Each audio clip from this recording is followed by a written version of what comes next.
Hey, welcome to Witching Hour Tarot. Trying something a little different today. I'm not as bright on my light as I normally am. Just want to get into the collective and see what's going on. But first, I wanted to show you these cute little tarot themed matchboxes that I purchased recently. I'm going to give the Magician and then the Moon. It's a gift for my friend, but I just thought these were so cute. I just wanted to show them off. But enough of that. Let's get into the collective reading for today. See what's going on.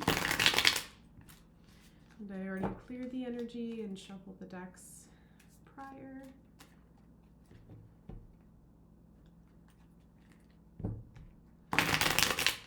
What's going on in the collective?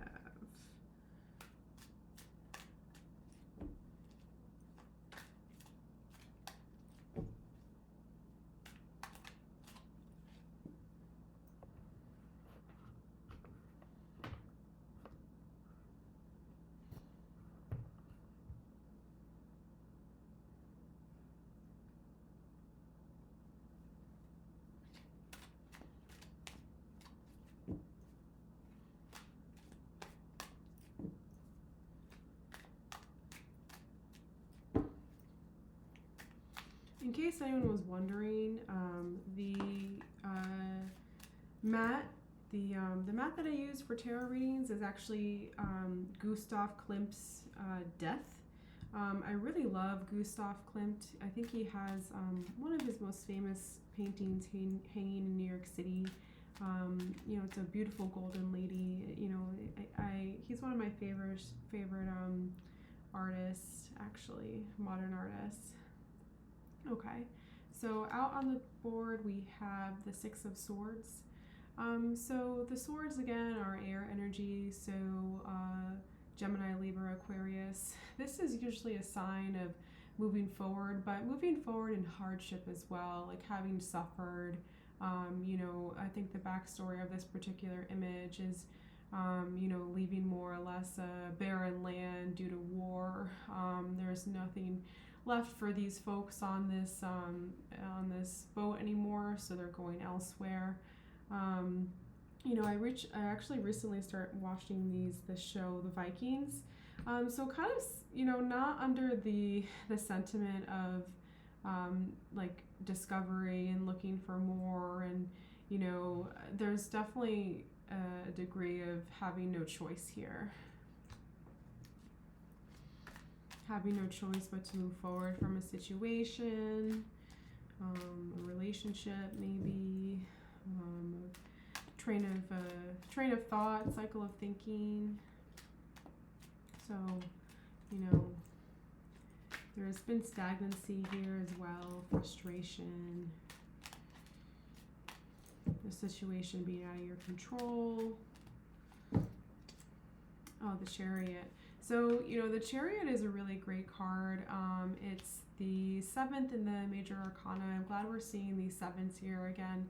7s are all about divine timing and God's protection.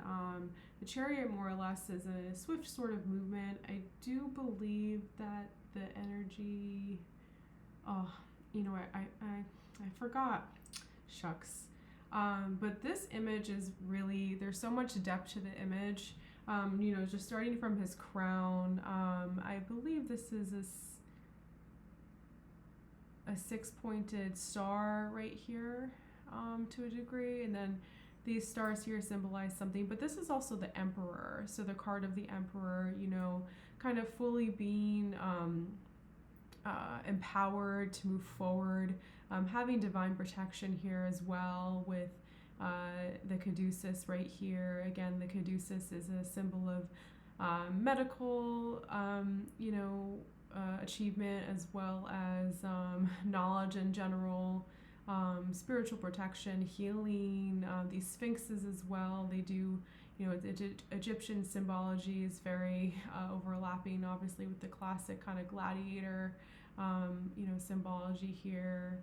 More or less kind of, what's that name? Prince Paris kind of coming out of Troy before Troy was demolished by the Greeks. So that kind of, degree of emperorship and having kind of your resources be available to you. So someone's moving forward. It looks like in a little bit more positivity than what the Six of Swords here depicts. So it's really great when you're able to leave stagnant energy behind and find things elsewhere, find healing elsewhere, find success elsewhere, bringing your power elsewhere. Certain situations are just dead. There's a phrase in English, you don't want to beat a dead horse. So someone's just done kind of beating the dead horse here and ready to move on from a situation quickly and swiftly and, thoughtfully, with all their power and resources with them as well.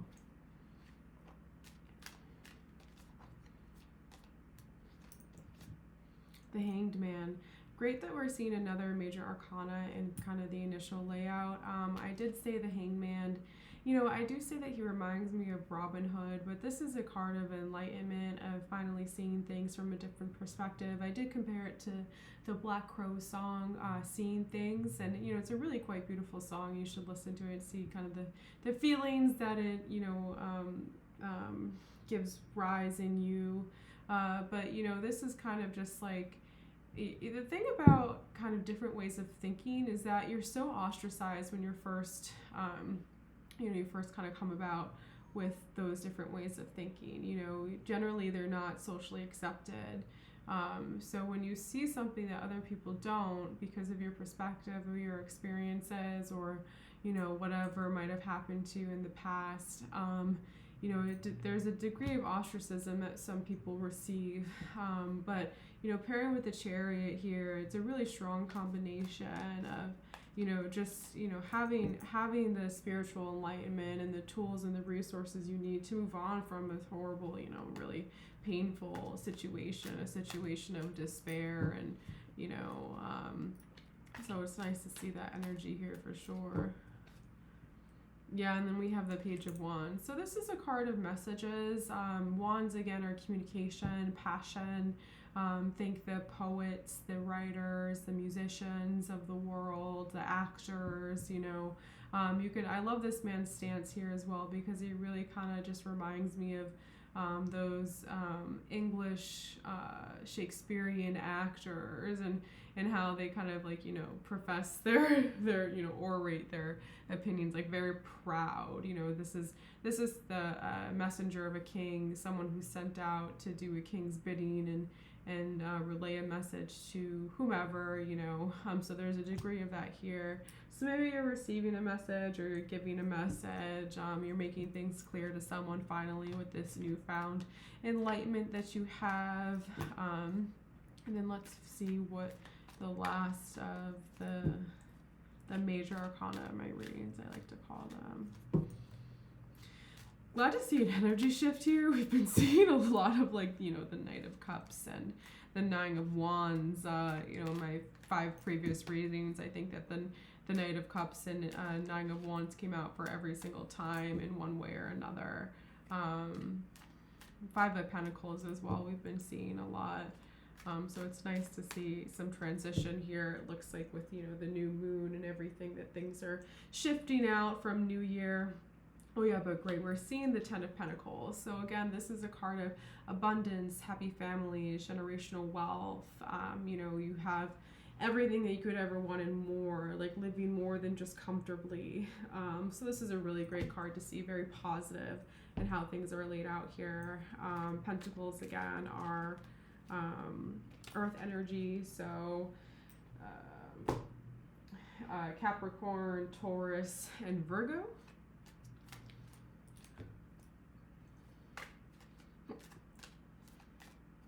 Yeah, I love to show off my rings. Ironically, I only put rings on this finger because this is what's closest to the camera. And sometimes if I shuffle with too many rings, they just get in the way and it ends up hurting my little fingers. But I'm also really excited about, so when I originally started to read, when I wanted to read tarot, I wanted it to make it about an alter ego that I had and get a wig and go on screen and be super theatrical about it. But I'd rather keep my my identity anonymous here and, you know, just kind of decorate my hands. I have 2 sleeveless, you know, lace kind of gloves. I actually love these fishnets with the rhinestones on them. And granted, I ordered like like 4 more. So hopefully, you know, you're about to, if you like my readings and you're here for a good reason, you're about to see some more decor and how I present my hands that I have. And, you know, in the winters, I don't like to manicure my fingers. I don't do gel or shellac or anything. I think it's really bad for your nail bed. I'm all natural with everything that I do, generally, just as a preference. And so I do start painting my nails again in the springtime. In the winter, I kind of lay low, you know, work out a lot. So not out as much as I normally am from spring to fall. And it's a really great time where I like to kind of, you know, rehab my nails. Sorry, just getting into my beauty routine. But just more or less excited about exploring my alter ego and tarot reading. And again, you know, it's really nice because like this, I have a full-time job. I don't have to do this for money. It's just kind of a hobby, and I would really love to resonate with someone out there and how they might feel and the experiences that I have, and collectively talking about it. So what's clarifying the 6 of Swords? So the Ace of Swords. So the Ace of Swords, there's a truth here.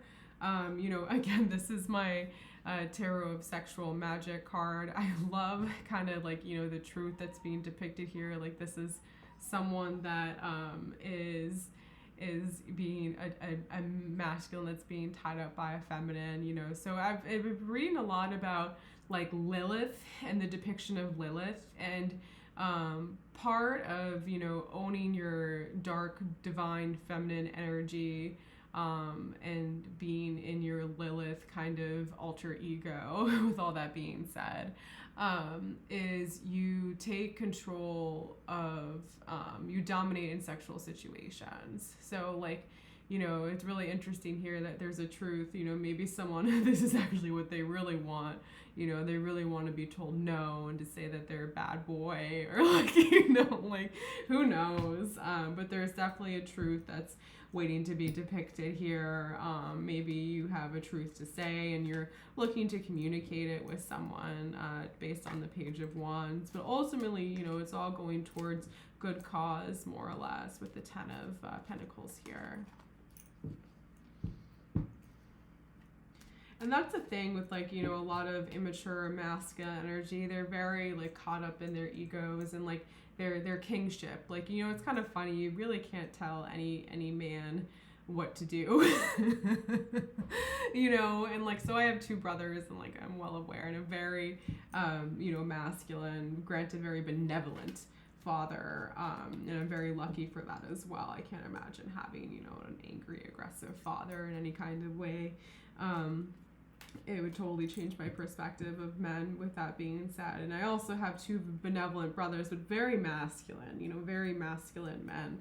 And it's just funny, you can't, you know, as soon as my brother started turning 16, you know, 15, 16, he's like, no, like, I'm not doing that. Like, no. Like, so there's also like a cuttiness to the truth as well. You know, but everyone's entitled to do what they want, but it's kind of funny, like, you know, when masculines, when they come of age, they become in this like, no, I'm going to do it my way. No, it's not going to be anyone else's way but mine, like my way or the highway, you know. And when they start to age, maybe when they get like, you know, 40, 50, there's a newfound kind of awareness where they're just like, you know, like, maybe I was acting purely in ego, like maybe I was being selfish, like, you know, maybe I wasn't listening like I should have listened, you know. And so they kind of just like, they want to live in their kingship, all of them. It doesn't even matter, you know, it doesn't even matter how much, you know, what job they have, what they look like, how much money they have, how tall they are, anything. All of them, you know, are bulls out to trot. So, and, you know, I don't mind, like, whatever. I think it's, you know, when you have to have the positive, you know, it's humorous almost. So what's clarifying the Chariot here? Two of Pentacles. So the Two of Pentacles is like, we've actually been seeing this a lot. It's there's two sides to every story. There's, you know, two sides to a coin. Hate and love are the same, are just different sides of the same coin. Yeah, so again, hate and love are just different sides of the same coin. So like, you know, it's also, there's duality here. There's dualism, yin and yang, light and dark, you know, all that kind of anything where there's a balance to how energies kind of operate, you know, but not necessarily, you know, a lot of tarot readers, when they see the Two of Pentacles, they're like, oh, juggling. It's not juggling. It's like more so your checks and balances, like weighing the goods and bad, the pros and cons of every situation. So like how it pairs with the Chariot is like, maybe you want to come in like this, like hot and fast and heavy on your, you know, on your grand, on your grand gladiatorial kind of, I don't know. I don't even know, like, I don't want to say wagon because that's like totally butchering it. Like, what's the word? Cart, like, I don't know. Oh man, not sure. But you know, you're kind of weighing things a little bit more before you move forward after going through this, you know, after dealing with some sort of fuck shit here, whatever could have happened. Sorry, I just had to tell my puppy to stop crying a little bit. You know, we spend a lot of the day together, and I put her in her crate at intermits, like during the day, like, you know, like she's out for 2 hours, in for 2 hours, out for 2 hours, in for 2 hours, and she's just been out for 6 hours, and, you know, granted, she's glued to my lap for all of it, and so when I put her in the crate, she just gets a little sad about, you know, no physical contact. Like, you know, I can't really blame her either. You know, the animals, it makes a lot of sense. Animals are just generally very, you know, mammals especially are very, like, socially based. So it's her natural instinct to want to be close. But I'm just like, you know, at the same time, like, she is my little pet. So she's got to learn how to behave like a good girl. All right, what's clarifying the Hangman here? The Sun. Yeah, so there's a lot of positivity here. The Sun is the most positive card you can get in the deck. It is a card of like anything, you know, like manifestation, positivity, love, light, everything you could want, the dream life, you know. So it's really nice that we're seeing it with the Hangman. So maybe someone's kind of realizing like where their sun, where, you know, their life should actually be, you know, kind of just like finally, like all these cards are really positive out from the Six of Swords out. So it's just like, you know, finally just like putting this aside and taking all of this for, you know, into your life finally, you know. Finally moving forward and moving forward gallantly and honorably and happily, and, you know, really also kind of thinking about the situation. Like, in this particular card, I believe this is sage, you know, some sort of incense burning, and she's kind of looking out the window, looking at the moon. Maybe she's being a little coy about it, but he, you know, is finally kind of coming up to her and feeling her back, trying to, you know, probably bring her strap down or whatever. I don't know. But, you know, she's like kind of like, there's a hesitancy as well. Like, you know, maybe you feel this way, but you're like, you know, I should really just kind of think about what I'm doing and realize what I became aware of, and, you know, kind of see this in a positive light and like really forget about all this and bring my message forward. So really nice to see that energy here. I'm always happy to see positive energy on the table, which is why one of the reasons I don't read in the reverse. You know, I think that there's really enough energy, ability to decipher the energy just based on the cards upright.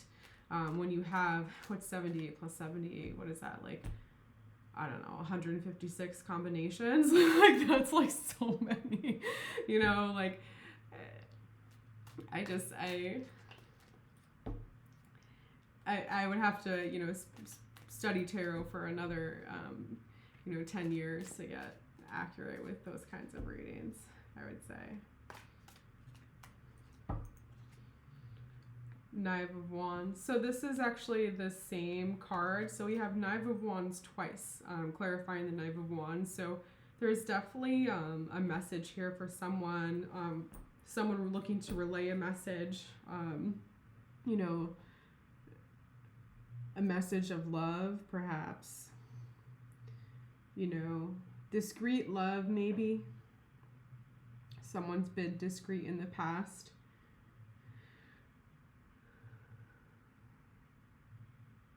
But there's wisdom here too, you know. It's not just like pages are the first. Wands are also fire energy, so Aries, Leo, Sag, you know. But there's a very wise feminine here with that long hair, very, you know, spiritually aware, feminine. You know, this hair kind of reminds me of, like, I think it's like the Yao people in you know, southeastern China. They never cut their hair, and like how they care for it is that they use rice water to wash it. And you know, there's these women, 60-year-old women, and they have like 20-foot long hair. And there's like a spiritual aspect to never cutting your hair as well. Like in China, they believe that hair holds your memories.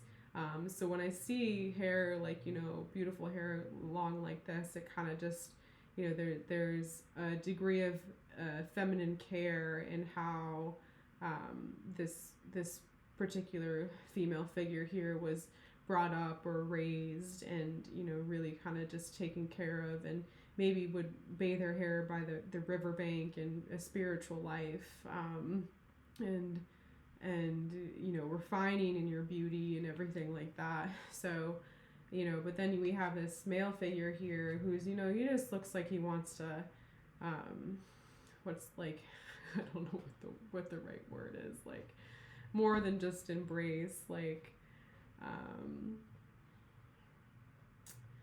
oh, I'm always at a loss for words. Devour. There we go. Yeah, he wants to. I don't necessarily have those feelings, so sometimes it's hard for me to to speak of it. Luckily, I don't have testosterone, you know, running through my veins. But so he just wants to devour her, you know, and is ready to devour her. And I agree, and I love that we're seeing a clarification here. Like the likelihood of these two cards showing up, one clarifying another, is not high. Like, you know, you would have to, I think, multiply by 5, multiply by 78, multiply by 78. Like, however probability works, it's like, you know, less than 1% that these two cards would show up together. So I really love that there's clarification like that here. Definitely a message coming for you. A message of, you know, anything, you know, love, passion, joy, happiness, positivity, but positive message for sure. The Queen of Cups.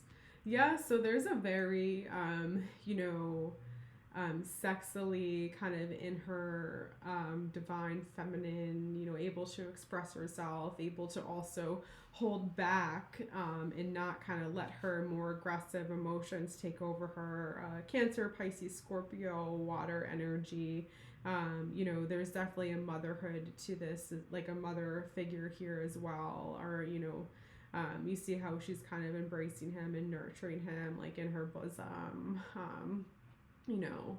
So, you know, definitely a nurturing here. Someone's being nurtured by someone, which is nice to have. You know, we meet, it's really, like, it's really not often, like, we meet these people who kind of like set a fire in us, like, you know, like there's so many choices in this world, and so many different options that we all have, especially now with the internet, and, you know, education kind of being accessible to half the world, you know, at least 4 billion, 3 billion people want education in one way or another. And with that being said, like, you know, it's a rarity that I think that you find people who really just kind of, you know, ignite you in every kind of way. And not only just ignite you, they also pacify you. There's a really cute quote where I forgot who it was. I feel like it's like one of like a modern philosopher, like Carl Jung, or he was a shrink as well, I believe. Something like, you can tell a woman is in love by her boldness, but you can tell a man is in love by his newfound timid. Men are in love when they're timid, and women are like, a man expresses his love when he's timid, and then a woman expresses her love when she's bold. And I think that's very true. And but definitely a very positive kind of reading. So next we're moving on to my Kabbalah deck. For anyone who doesn't know anything about the Kabbalah, it's actually an ancient Jewish mysticism. I bought this deck. I believe it was made in Eastern Europe, perhaps the Middle East. There's a Metatron on the back, and if you see each individual card, this is actually the Kabbalah, this symbol kind of here. I need to study it more to really decipher it, but it's kind of just like the essence of being a human. Like, there's like death, and there's joy, and light, and grief. Like, I think that's kind of the each individual circle within the actual symbol itself. And then there's a Hebrew letter for each.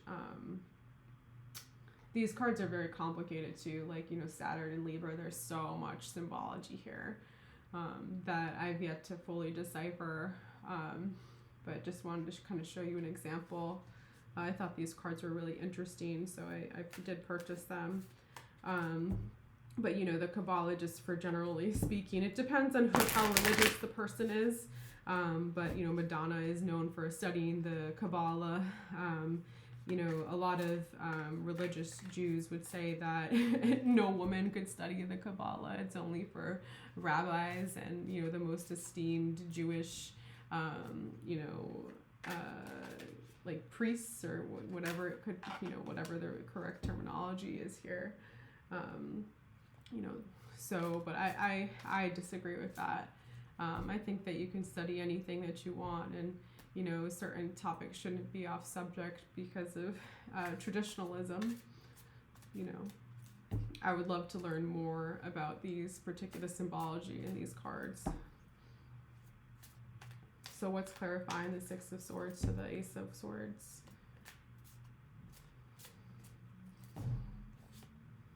The Knight of Pentacles. Yeah, so this is actually a card we've been seeing a lot as well, in addition to the Two of Pentacles. And as I started this reading, we've been seeing the Knight of Cups, and then the Nine of Wands constantly. So definitely, this again is Earth energy. Virgo, Capricorn, Taurus. A lot of people kind of decipher this as being an offer, but very stable. In the original Rider-Waite deck, he's actually walking in slowly, and some different knights are depicted in different kinds of motion. Like the Knight of Swords is kind of galloping in, and then and I think the Knight of Wands is like trotting in. So walking in, there's a degree of stability here, and he is holding a pentacle as well. So looking to give an offer to someone, and maybe that's just someone's truth, like finally just getting away from this bullshit here. Who wants to live their life? Just, we live in a modern time, very luckily. I was watching that show, The Vikings, and I actually really enjoy it. It's a little difficult for me to watch the violence. I do have to turn away. But again, very lucky to be sensitized to that kind of thing, because 1,000 years ago, 500 years ago, even 200 years ago, slavery was still going on. We were still hanging people in the streets, in the United States of America.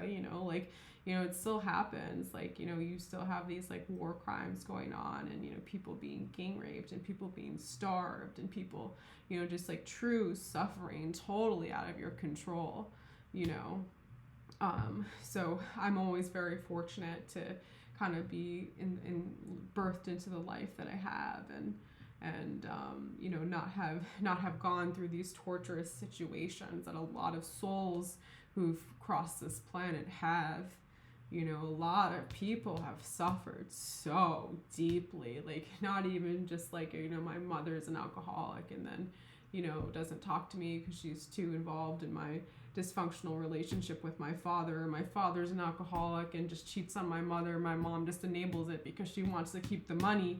Like more than that, you know, being tortured, being gang raped, being, you know, having your hand cut off because, you know, someone lied about you, or, you know, the norm of any sort of like, you know, serfdom. You know, most people lived in serfdom, you know, 300 years ago, and there are probably select few royals and wealthy people, you know, a select 20,000 people that ruled the world, you know, of 2 billion, whatever it was, or maybe that's a little, like, you know, 800 million, you know, like 200 years ago. So, you know, I'm happy to see this positivity, but I forgot exactly why I went on this tangent, you know, but, you know, leaving this behind, you know, we live in a modern time. We don't have to subject ourselves to suffering. I'm very lucky, and that's why there's so much also like evolution and transcendence, and, you know, people are talking about, you know, quote, generational trauma and stuff like that, like getting it all out there. The collective, at least, you know, the collective, you know, granted there's still suffering, but the general collective is not suffering as much as they used to, you know, or, you know, at least that's my opinion, or that's the timing that we're in now. Maybe something will, you know, maybe something will happen. So, but again, a lot of positivity in this particular reading, but just wanted to hone in on leaving the suffering behind and, you know, moving forward, being productive about how you move forward.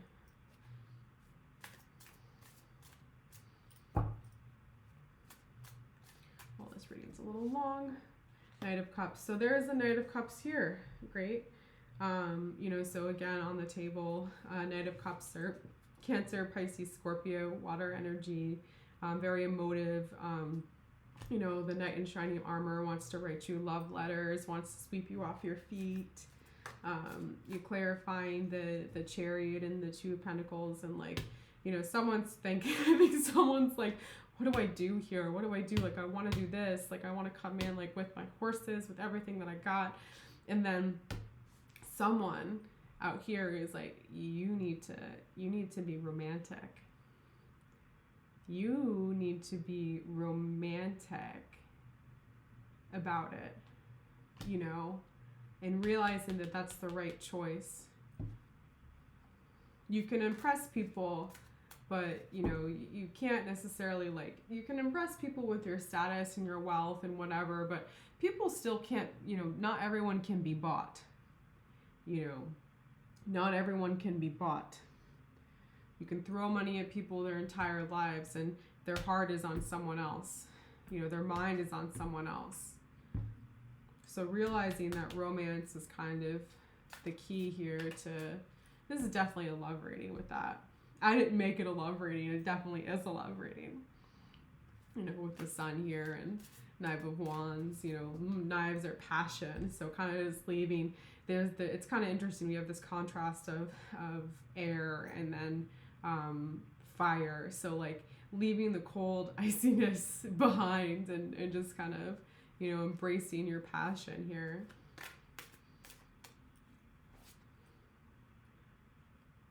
Eight of Swords. So this actually, so the Eight of Swords, again, is a victimization card. So we've been seeing this card as well. The Eight of Swords is someone who's really kind of been through it.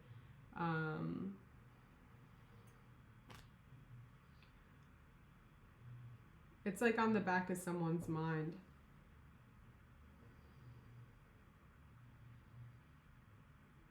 That's why there's so much hesitance here.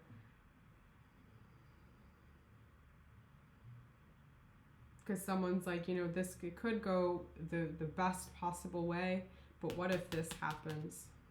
What if I get cheated on? What if they leave me? What if they do this? What if I do that? What if I'm miserable? What if I hate them? What if what if they get sick, or if I get sick, or if this happens, or if that happens? Like,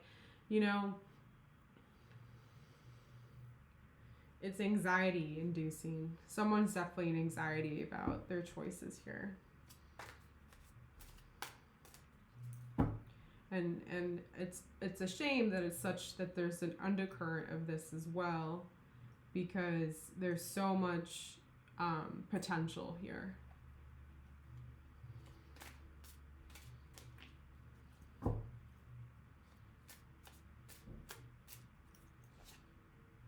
Ace of Pentacles. Yeah, so again, like, this is Earth energy, so Virgo, Virgo, Capricorn, Taurus. This is this is knowledge and foundation, and having the right foundational knowledge to communicate in the way that you like, with the epiphanies that you've had, with the realizations that you've had, with the experiences that you've had. It's kind of holding like wisdom in your hands in a way. It's like you have the wisdom here to overcome, what may have happened to you. Like, you're not just stuck in survival mode anymore. Maybe you were in survival mode at one point, but kind of, being told, also being encouraged. There's positive encouragement here. There's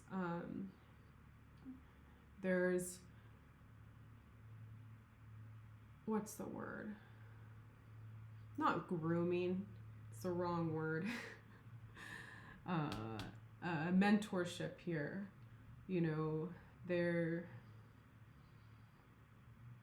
There's nurturing. People actually wanting what's best for you. Maybe sometimes people want what's best for you and you can't see it because you're stuck in, la la land here, or living hell.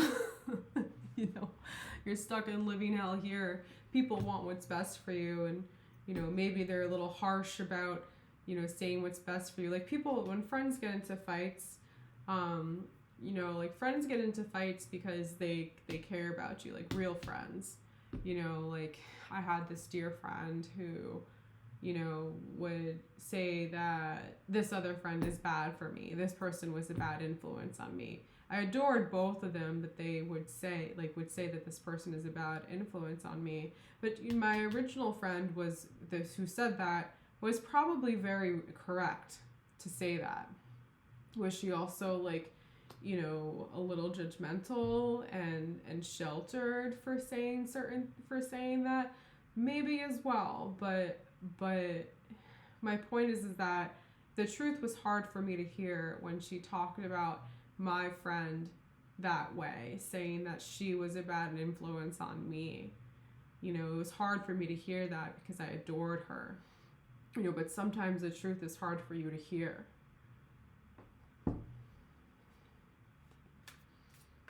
And at the same time, like, this particular person, like, we did have a falling out at a later point in life. Like, we were friends for a decade, and we had a falling out, and I remember just kind of saying to her, I'm like, well, what do you do for yourself? Like, honey, like, I love you, but, like, what do you do to help yourself? Like, they're just... So, like, she's too much in here. Like, look at all these things that have happened to me. Look what I've been through. Like, look what, like, no one's holding my hand. No one's helping me, a chip on your shoulder kind of attitude. And then I'm just like, you have to be able to move forward, like, do something to help yourself.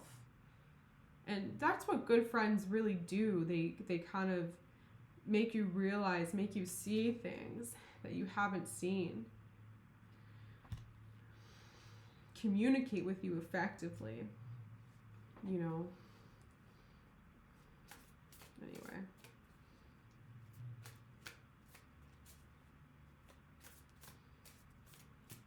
What's clarifying the 10 of Pentacles to the Queen of Chalices? The Moon. Yeah, so, you know, I love seeing the Moon. The Moon is the most mysterious card in the deck. All the things left unsaid, all the things unknown, all the things beyond our control, you know, all the theories and the laws and the languages we try to apply to things that are ultimately indescribable. Like, I love seeing, you know, like older languages than English, and they have these like crazy words that, like, you know, mean this like incredibly like complex thing. Like there's this word in Chinese, because I studied Mandarin for a couple of years. I'm gonna look at it. I think it's like Guanyin or something like that. I'm gonna look it up for a second. Give me 1 sec. Yeah, so the word is actually Guangying. And I remember, like, this is one of the reasons why I fell in love with the language. Like, I was reading poetry for one of my classes, and Guangying came up. And it's not just like when you look it up in the dictionary to the shadow or light, or shadow and light, but the literal, more literal spiritual translation of it is when you're walking through a field and you're underpassing the trees and the leaves are over you, and the way that your light, the light shines through the leaves, and how it kind of bounces, you know, off the leaves and onto the ground, and like is very dapple, like dapple sunshine, you know. That's with the moon, you know, things that we can't even describe. Like we had the moon actually show up in one of my other readings as well.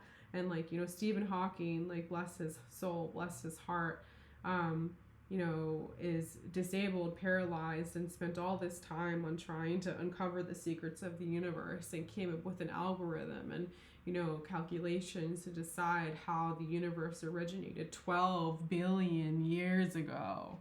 You know, it's just kind of ridiculous. Like, can you conceptualize 12 billion in your head? You know, like, even if you were to conceptualize it to some degree, like, you can't even really picture it. Like, I think that there are probably 12 billion trees in the Amazon rainforest. Like, you know, whatever, you know, 12 billion plants. Like, can you picture in your head the 12 billion plants, you know, and count every single one? Probably not. Like, so there are things that are beyond our own comprehension. You know, divine timing at work here. Oh, you know, very divine, positive energy for sure.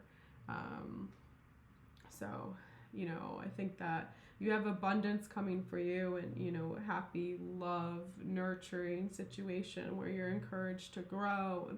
But the timing of that is unknown. Like, you know, it could happen now, could happen 50 years from now. Unfortunately, in our lifetime, it's all kind of, you know, it's not really relevant to the timing of, you know, the universal timing, you know. But, yeah. Groovy.